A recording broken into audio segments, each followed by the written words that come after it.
สวัสดีครับ สวัสดีครับพี่ John. Alright everyone, welcome to Phuket High channel and you are with me Korn Phuket High with the grind never stop. This EP was EP 19 and was an honor to me today. I have a very special guest, Kun John. If anyone know, he's the guy who support Phuket High since the first day that we opened. And he's always here every day still now.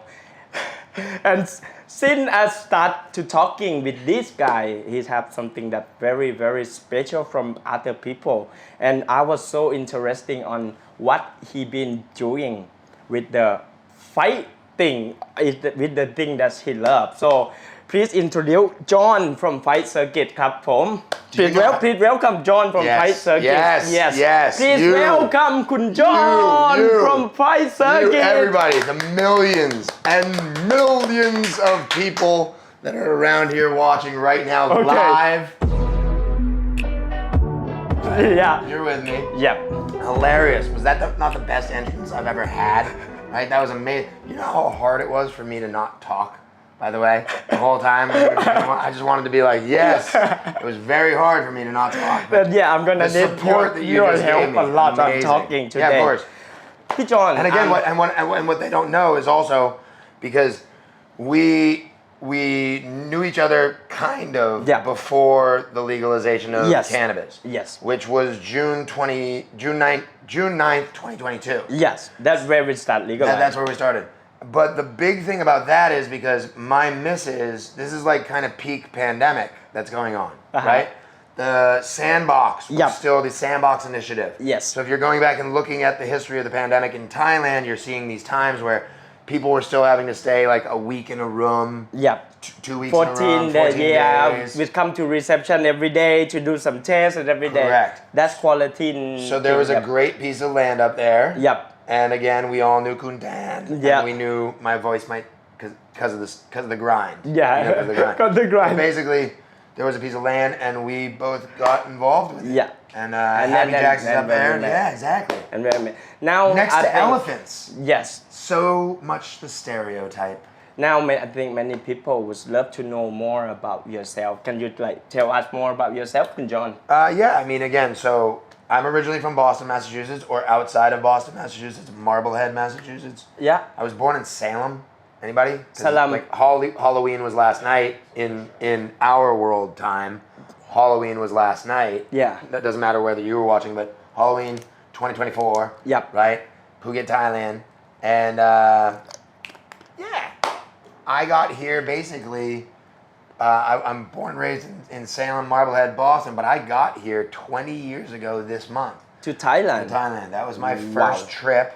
Was October. What brought you here? Muay Thai, like so many that are here now. Back then, I was few and far between. I mean, there was a bunch. Don't let anybody get it twisted. Everybody's like, I was the only one. No, you were not. You might be the only American.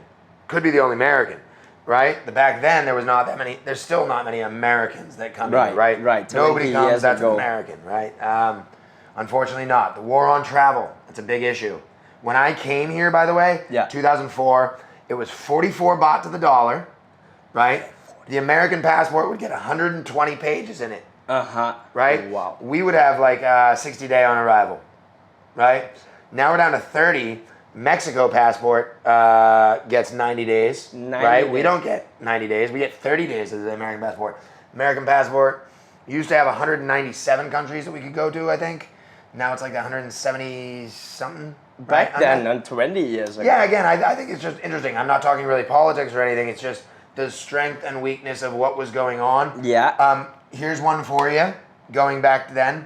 So I came for the first time in 2004. Yep. In October. November. My brother had just gotten married. Big shout out to Dave Nutt. Genevieve, still together. Yeah. Powering it up. I got nephews. They did their honeymoon in Samui. We missed each other, but I came down here, and when I didn't like it. When I first came here and I went to Bangla Road, I swear to God too, Allah, Baby Buddha, all the wings.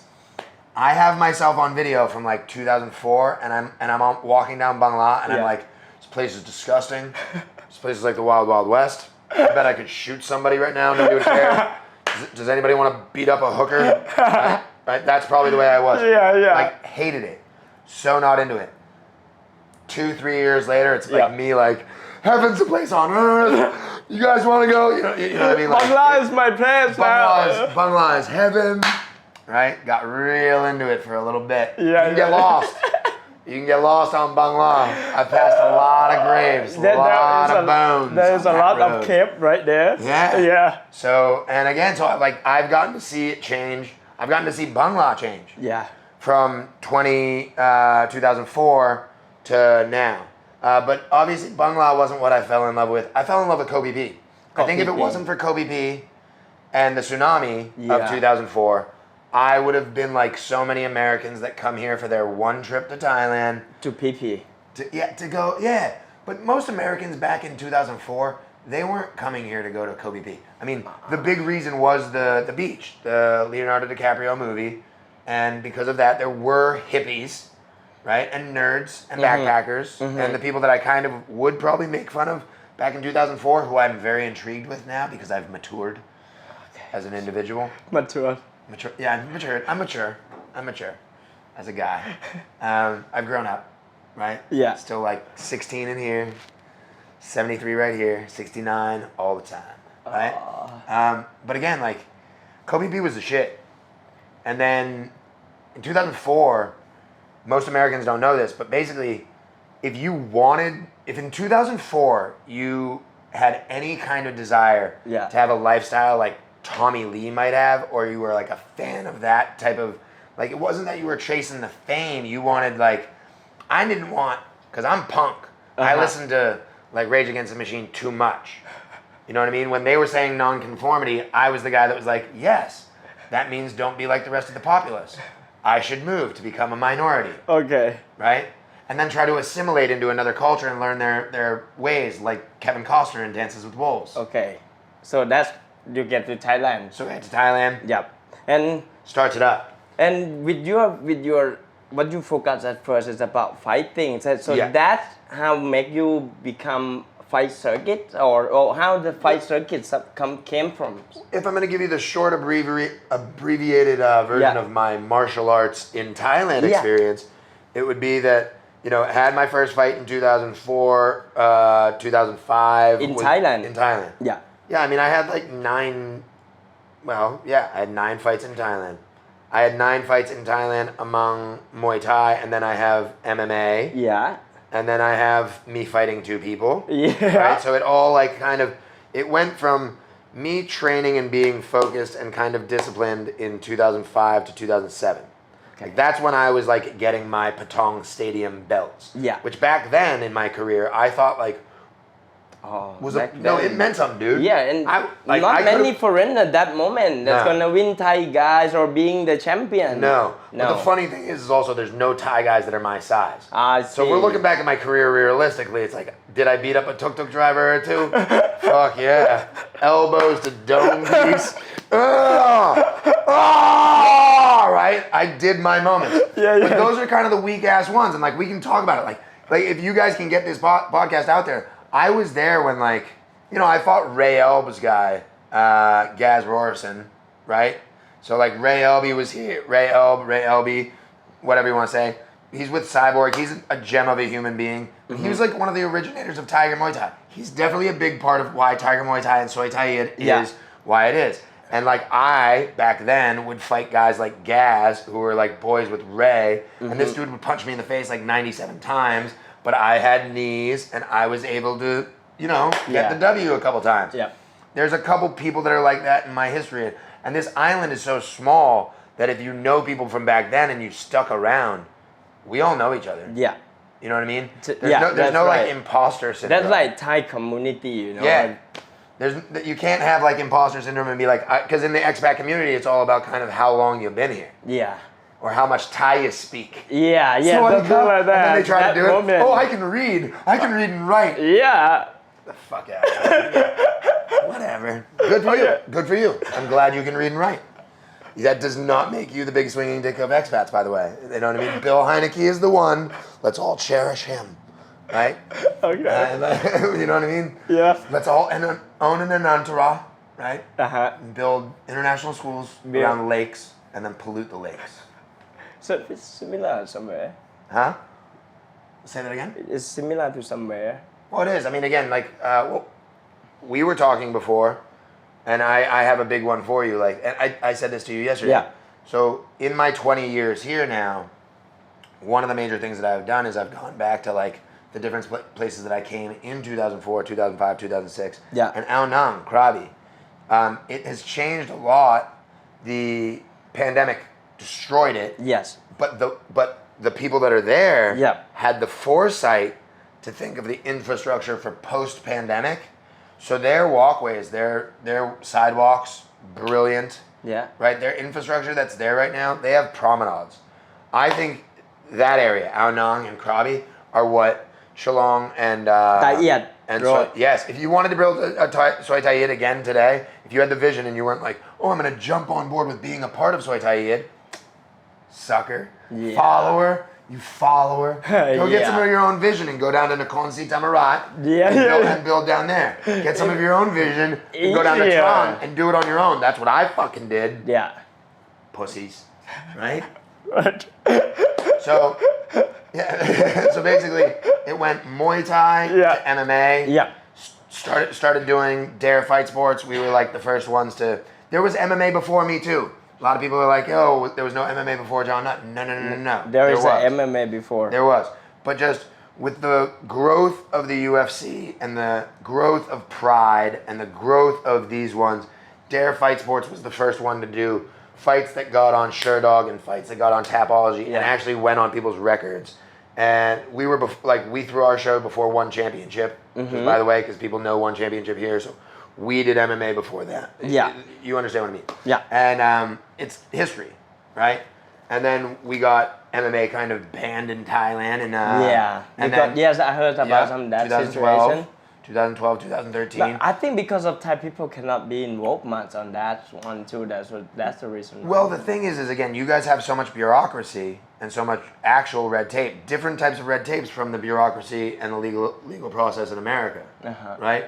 And if you're looking at it from these larger points of view, the Thai bureaucracy and politics, which I like really try not to associate, and I feel kind of fortunate enough that I can work in businesses and consult with businesses, and work in marketing and work in these different areas where, we were talking about the legalization of gambling being a thing here, right, 10, 15 years ago, and what it would do for tourism, and how basically we felt Macau was eating other people's lunches, and the Marina Bay Sand is eating other people's lunches, right? Yeah. And again, I was talking to Andrew, like, different vices for different people. Like, this is the thing about cannabis. Like, if you want to talk about the history of cannabis now in Thailand, from the legalization of it from June 9th, 2022 to now where we are, there was the gold rush. Everybody tried to come in, like the legalization. And you're going to have another one for gaming, for legalized gambling. So but it's not like that. Yeah. And it doesn't work like that. You're passionate about cannabis. Yeah. I'm passionate about gaming. And that doesn't mean I gamble, because I don't. Right? I like Muay Thai. Yep. I grew up going to like 50-50 raffles and playing cribbage and going to rodeos and seeing these things. Lucky Draw. Yeah. Thai people love Lucky Draw. Thai people. I love Lucky Draw. Yeah, everyone loves right? Lucky You Draw. like Lucky Draw, right? So if we can start getting into these are the types of things that now I'm consulting on, and now I'm going to meetings with people that talk about M&A, mergers and acquisitions, and I'm professional. Okay. And I've been here for a long time, and so I get to be there and talk to Obatos and Tessabans about that. Yeah. Okay, let's get into this, because I think we all and everyone was very interesting about your fight circuit. Fight circus. The fight circuit. Right. Your social media, how did you increase people, and how did you create such a very nice video? I mean, like how do you create a viral video moment? How do you create a viral video Yeah, moment? for your video. Is that the question? Okay, so Fight Circus was born out of the pandemic. Yeah. Right? I had Full Metal Dojo before that. My story is probably one of the best pandemic stories ever. Yeah. Right? If I go pound for pound on the pandemic stories, Yep. I am a new father, right? I'm a new father. I got a 3-year-old, grinding it out, doing MMA, which is basically events coordination and production, trying to get the partners on board, trying to do all the things. But in 2018, 2019, when I was working for Fox, we had a breakthrough that the documentary around the event was better than the event. So I could raise more money through Fox, who could go out and piggyback off of me technically, right? And at that time I had the choice. Do I go linear and go broadcast television, or do I go social media? Do I go online, right? Do I go that way? And we chose to go that way. Online. And Chang backed us. So TCC Thai Bev came on board with Fox, and we created this documentary called Eat, Play, Fight. Eat, Play, Fight. You can go and check it out, Eat, Play, Fight, which is no longer on Fox Sports Asia. It's on ESPN Asia because of mergers and acquisitions. I'm like the best podcast guest ever. Did you see that synergy? Did you see that scissor fight that just happened? I made that happen. So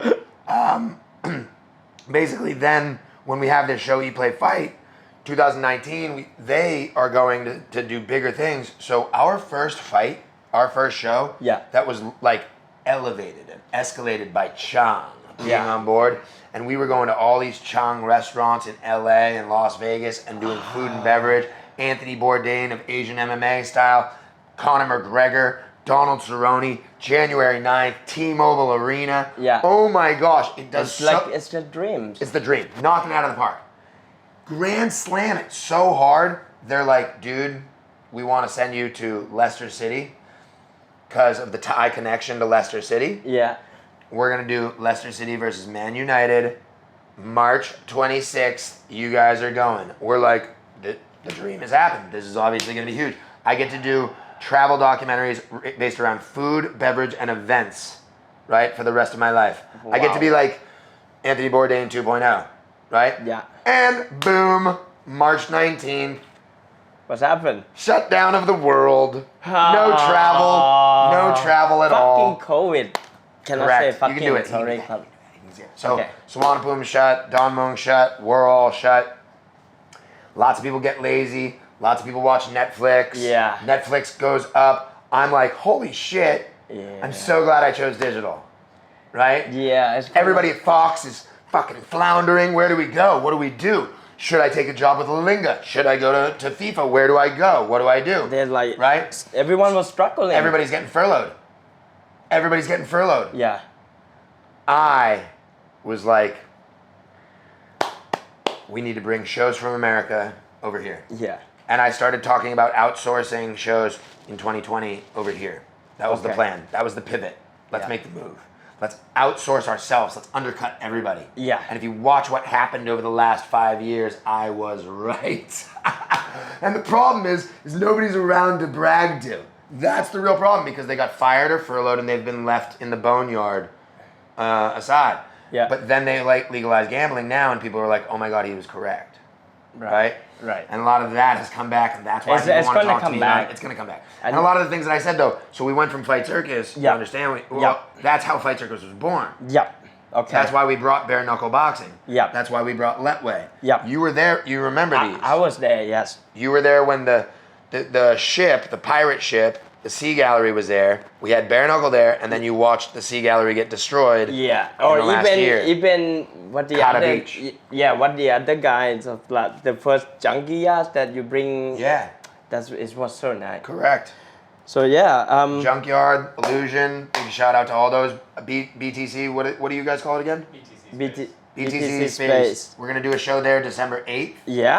December 8th. This December 8th. Okay. Like a Christmas show, like a holiday show. Maybe tell me more about that event. Dude, I'm psyched for that event because I honestly believe, like I can't announce it right now. But you're not even gonna put this out until later, right? 2 weeks. So let's see. Again, we're Korn, pinky swear. Maybe can No, pinky swear with me. Okay, so if it doesn't happen, you won't put it out. Okay. But if it does for your audience at home, oh my gosh, that happened on his show, right? You guys can use that. So like if it all works out, I'll fight Sanchai, or at least I'll fight with Sanchai, probably Blobatang too. Oh my God. Probably Chicken Man. I don't know. Fatal 4-way? Triple threat match? I don't know. But Sanchai is on board. I got the Sanchai on board. Sanchai, PK God, Sanchai. PK You know him. Sanchai. Yeah, Kon Thai. he's a history of He's Thai history. fight. Yeah, so Question mark kick. Chai. That's him. สำหรับฝรั่ง Yeah. สำหรับคนไทย I mean, it works on both sides. Yeah. So, My yeah. mom actually my mom sponsored him a lot of money too. Oh, really? จริงๆครับกับ Like, ลุง like in สัญชัย gaming? Or? Yeah, I'm not like You know what I mean? Exactly. but On yeah. the real. And with this event, what would you suggest this time? Like, Well, it's going to be our first with the with the Bitcoin place, right? Yeah. And a lot of crypto people really are coming out and talking to us now too. Really because again, so Fight Circus, obviously we went viral and we've done it a lot, and I have a kind of formula for it. I'm not going to like give you the whole formula, but the people that are in marketing and the people that know, it's like if you get a really weird situation, in any weird situation, right? You get a weird situation and you kind of make it a versus situation, which is what fighting is all about. So you have to and fro. You should be able to stir up controversy online if it takes any point. Yep. And like again, I don't think I'm saying anything that like a Gary V doesn't talk about. But if you make that controversy and then you want that traction, just throw somebody in there to say no, or throw somebody in there to say yes, or black, or white, or green, or the sky is blue. If you go into the internet and you go, the sky is blue, there are so many people that are like, no, it's not, it's green. And it's like, whoa, what? You want to? It's that toxic a place. It's that toxic, right? Right. So we made the Fight Circus basically for that kind of for the WWE audience more than the UFC audience. That's what we were going after. Kind of for the crypto bros. Like I didn't even know that the crypto bros liked me, but they think I'm super bullish, and so that's pretty good. And then you're gonna apparently that's pretty good. Yeah. And okay. Dojo Coin. What, son? Coming soon. Releasing in January too. December 8th. This show. Okay, this is the other one. I will do Dojo Coin related stuff, which is like the crypto bras that are like coming around us. And if you think that I'm gonna pull the rug out from underneath you, you're wrong, because I don't even know what pulling a rug means in cryptocurrency terminology. Why? Because I don't even have a wallet in cryptocurrency, right? But if we're marketing it, what are you gonna be able to do with the crypto coin? Toss it for fights. If you buy into the crypto, like the Dojo coin that will be associated with Fight Circus, you'll be able to pick what fighters wear. No other organization does that. Yeah, for sure. No other organization cares to do that. Can they blanket? Yeah, like you buy 1,000, Dojo coin type of thing, and you're like, yo, I want to play the guitar against Matt Brown, Master of Puppets, Metallica, him versus me. You will have my ear. And I'll at least go over and be like, yo, this dude gave 1,000. Let's talk about this. Okay. Right? You know what I mean? So it'll be your way of interacting with us. Yeah. And then why do the people in Now Nong like that? Like, and this is so crazy. Because for any American that even could conceive of this podcast, of a Thai guy, like say you're an American guy and you've never been to Thailand and you're watching Korn and Jon sitting on the couch at Phuket High. Probably roasted. You know what I mean? Maybe they'll take a bingo on camera. Maybe they won't. I don't know. Right? And you've never been there, and you don't understand that it's so impressive that he speaks this great English. And they don't understand that พูดภาษาไทยได้ใช่ไหมใช่แล้วถูกต้องนะครับ Like Thai people นะ not ไม่ just ใช่ Thai people แต่ว่าสำหรับฝรั่งเป็น 60%. ใช่ครับ 60%. I say 80%. That's a percent. Okay, but I'm okay. IQ ดีนะครับสมองดีนะครับใช่ไหม ใช่ครับพี่จอห์น Okay, so it's like they can't conceive that we're talking about these different things that have to do with gaming, cannabis, how it works with, again, marketing, then into it, finding out about the different rule sets. But to go from like doing Muay Thai to MMA to working as a producer to being a fixer in Bangkok on films to then working for Fox, Vice, Fox, ESPN, all these different little avenues, the UFC, One Championship, BKFC, BKB, PYB, all the Bs, all the M's, all the acronyms, right? To then going over and working with high rollers in Las Vegas here's the Easter egg of the show that if you can get as a producer, you can put in there. I worked for High Rollers, BJJ on weed, got so stoned, last fight of the night, champion versus challenger, went into the ring, announced the champion, and left the ring. Did not introduce the other fighter. Right. Blue corner, I'm out of here. Should be the worst thing that ever happened to me as an MC. Turned out to probably be the best thing, right? I fear nothing in public speaking. Right? Right. Yeah. So that whole combination has transformed into Fight Circus. Yep. Right? And that's where we are today. Yeah. And that's why I get to have these big conversations in Ao Nong, Yeah. which are what means something to me. But the real big thing is actually like, are you going to do 32 shows next year? Are you going to do 24 shows? Yeah. When I fight Sanchai, what's the domino that knocks over? What is the domino that happens in Thai, Muay Thai, and these different associations when I do something like that? Yeah. You know what I mean? That's interesting. It's very interesting. Very, very interesting. One more question. Yeah. As at my channel and my podcast was also released to about the cannabis thing. Yeah. So I would love to know like how does cannabis impact you and impact Fight Circus? Interesting question. Yeah. Right? And again, do we actually want to have a deep one on my thoughts of cannabis, like from Yeah, my yeah. life? Please. That's I like really my wanna life. hear that. And would you mind if I like smoke on the Yeah, side? you want to too? rip a bong it? Yeah. Let's rip a bong it. Okay. This would be like coming out of the closet. If my dad watches this was like him, like my son's a homosexual. Yeah. You know what I mean? If my mom Yeah. watch this one, I really don't want to hit through camera, but you can see what Kun Jon. Yeah, exactly. Yeah, It really doesn't matter. My mom just blame it on him. We're not doing anything that's illegal in the Kingdom of Thailand. We're not doing anything that's illegal in many places in the world. I guess the relationship with me and cannabis, my relationship with cannabis probably, like a lot of American kids that like watched The Breakfast Club and like, you know, again, are old and grew up in the 90s, right? 2000s. What were the first ones? Obviously Cheech and Chong, right? Obviously Cheech and Chong. But for me, it was more about Kevin Smith. It was more about Kevin Smith, Yeah. Snoochie Boochies, Jay and Silent Bob, right? Stoner movies. I would say action movies for me, like Arnold Schwarzenegger and Jean-Claude Van Damme probably were more of an influence on me Yeah. than Chicken song. Cheech and Chong and Harold and Kumar. But they were all influential. Like yes, Iron Maiden and Master of Puppets and, you know, The Trooper, and if you go that route, rock and roll probably played more of an impact in my life. But I fucking love rap. Like I grew up with Fuck the Police. I was the one that bought the CD. Yeah, Wow. my first 3 CDs, which you don't even have, right? Andrew Sweet, you have CDs? I killed your You big did. fan You're with here. me. Okay. Did you have CDs, Nick? No, right? You have MP3s or something? No, Yeah, exactly. How old are you right now?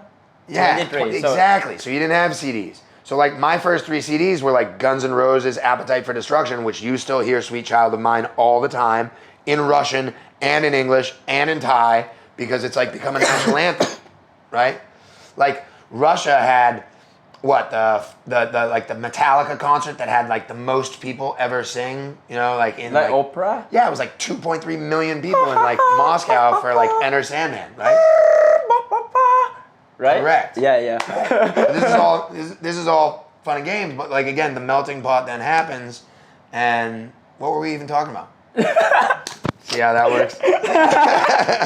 How did cannabis impact your life? How did the cannabis impact my life? So, I think because I was born at that time, and like let's be realistic, and again, I'll actually think about this from like a doctor's educational point of view.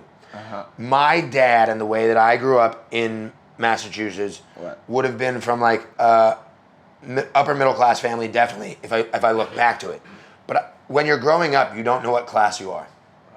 You don't until you get picked on at some point as like going into puberty. But when you're young, you don't know. Yeah. So your kids, as long as they're happy and you spend units of time with them, you're going to have a successful Right, life, right. or they're going to have a successful life, if that's what's important to you. Which, at his age, no. Your age, maybe. Your age, I don't know. I'm 32. You're 32. I wouldn't have a kid if I were you for another 6 years. Okay, but be I got honest. two You have two? daughters. Amazing. See? That's how it works out. Yeah. And Right. actually she was 16 and 13. Oh my gosh. So what age were you when you had your first kid? 16. You were 16 when you had your first kid? Yeah. See, this is a cultural barrier, right? That I understand and you understand. But again, if you were an American guy who's never been to Thailand, you wouldn't understand this at all. Right.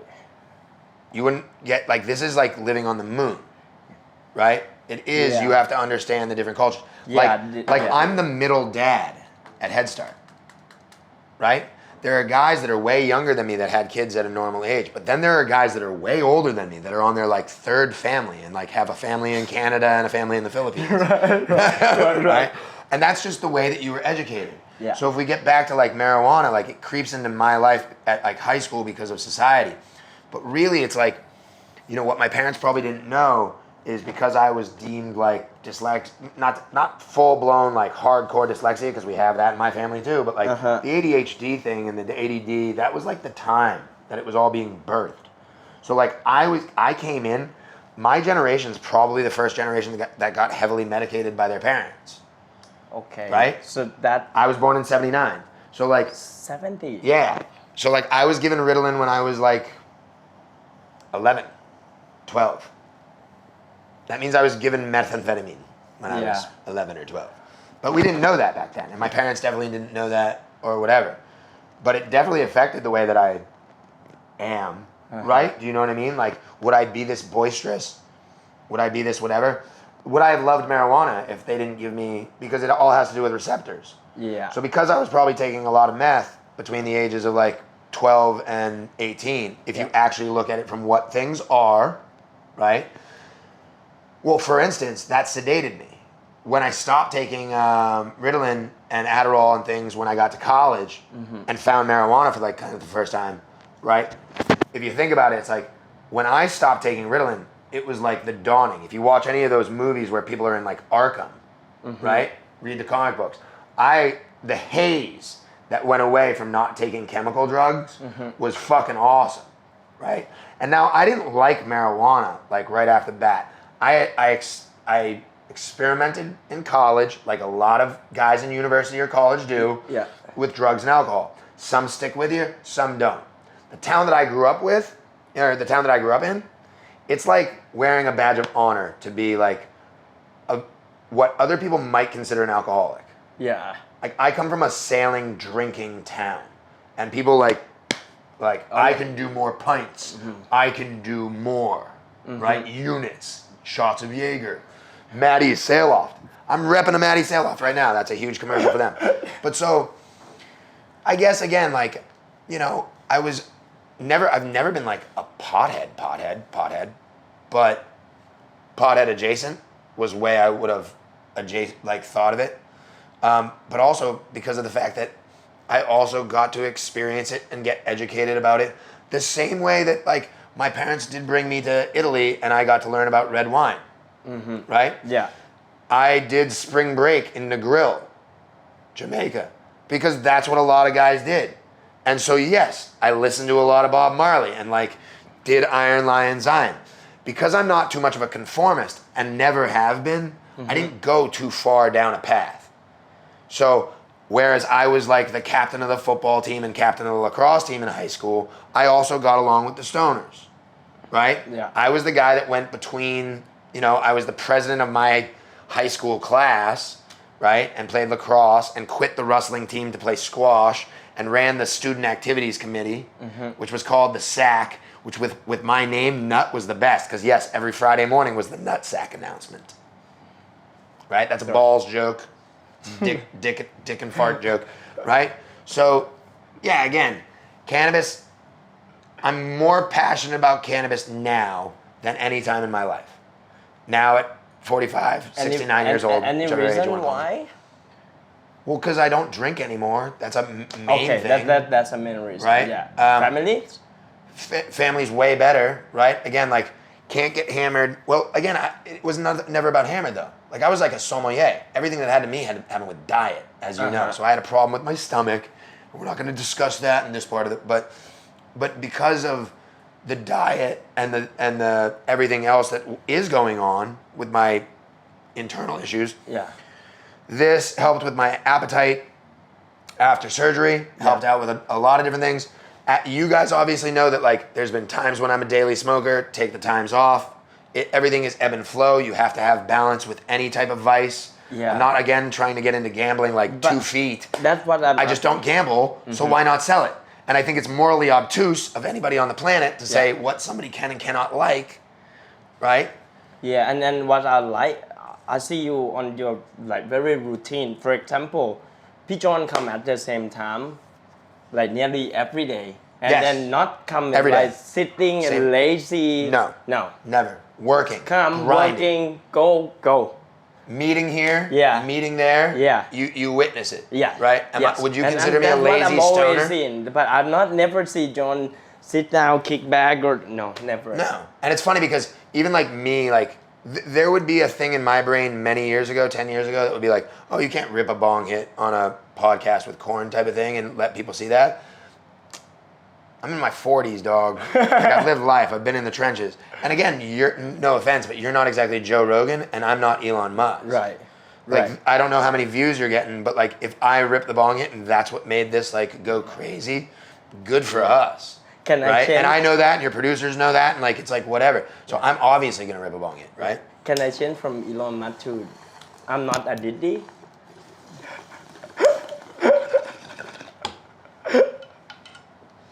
You can. Yeah, okay. Because culturally that didn't make sense. Thank you. One more question, John. Okay, what does you want to see yourself and Fight Circuit in the future before you left this world? I'm sorry to say that, no, but no. I want what in your mind? That's a great one. That's a great one though, because the best part would be like I'm not a guy that set out to be an entrepreneur. Yeah. I'm not a guy that set out to be a businessman. I'm not a guy that set out to be a creative. I'm not a guy that set out to be marketing. I set out to live in Thailand and live an adventurous lifestyle. Okay. And why, and by picking that adventurous lifestyle, I was also intelligent enough to know that I would never make it into high society, which he knows about. Yeah. Because the racism that happens here, they're not going to let a Falang just intermingle with the Boon Rod Company, the TCC Thai Bet. That's right. So by living in Thailand, I knew that I chose a tough path. Okay. The world of the expat is going to be a hard one. Most people get what's called the 7-year itch, and they leave. That's like a fact. That's not me. That's why it's called the 7-year itch. And that happens amongst expats around the world, not just Thailand. Yeah. Right? Yeah, And not that's right. expats, immigrants. Uh-huh. Anywhere. Right? Yeah. So if you haven't assimilated into a society at a certain point, you're not going to make it. You know me. Wife. Yeah. Kids. Yeah. Head start. Yeah. Beautiful community. Yes. I made my own infrastructure like I'm a Mennonite. Uh-huh. You know what I mean? I got like a hive of like 150 that really listen to me. And because I have that, my life is kind of priceless. Like I'm very happy all the time. I like love Thailand for the opportunities that it has given. We are thankful for that. That was not me getting choked up, by the way. That was my voice cracking because of the bong hit. Yeah. But you do get me, right? Yeah. And so yeah, like being a good part of the community and trying to help out in the ways that you and I both know. Yeah. Making some of the vices that people think are bad. Yeah. If those are good for the tourism of the island, it's rice, rubber, and tourism. Yeah. Right? Yeah. Right, rubber and tourism. That's the only three things that's like made the most income to Thailand. Right. Yeah. So if I can help with the tourism, which you know I can. Yeah. Right. And then you and if instead of going out to do Fight Circus bring them all around here. the world, I'm bringing them here. Yeah, you bring them here. Oh my God. Like it used to be when I had, now we're coming full circle and you can like edit the podcast like that. Because when I had Eat, Play, Fight in 2009, it was me going out to go see Conor McGregor and Donald Cerrone. Uh-huh. I'm sure now it's the documentary is going to be me bringing Cowboy Cerrone and McGregor to Thailand. Like, I'll be the guy that hosts them when they come. Yeah. Oh, I've heard many times that Dana talking about Fight Circuit. Yeah. Or even many big fighters talking about your Rampage on Joe Rogan. Yes. You know? Yeah, Joe Rogan. Yeah. Talking about Fight Circus, showing the video. Yeah. I mean, that's amazing. Really great. And And we're so small. And yeah, Thai people will appreciate what you did. Thank you. And bringing to the table, Pijon. And by the way, don't you see also what I'm going to do? Like, in terms of Muay Show? You wanna Like, Ao Nang, you mean? well, no, I don't mean Ao Nang. Oh, that's going to be the time. That was a good wrap up. Yeah. That's like a good wrap up. No, I mean like me and you will Yeah. take over Muay Show. We'll be the WWE of Thailand. Yes. WWE in Thailand. Yeah, bring Vince. Yes. Yes. That's the goal. Follow us, guys, and then if please help, and then please go follow what Fight Circuit did. We will put somewhere here, maybe somewhere here or maybe here. Depend on marketing, but yeah, somewhere around. And today it is an honor for me to have you on my podcast. ครับ Thank you for your จริงๆนะครับ time พี่จอน รักคุณตลอดไปนะครับ รักเหมือนกันครับ Yeah, and then บ๊ายบาย thank you so much for being support us a lot since the first day till now. Thank you ครับ so much ครับ ครับ Okay. South Thailand what my brew ใช่ไหม ใช่ so thank you for being like, and if anyone not like and subscribe, yes, please doing for us too, and thank you for today. See you on the next podcast ครับสวัสดีครับบ๊ายบายขอบคุณนะครับ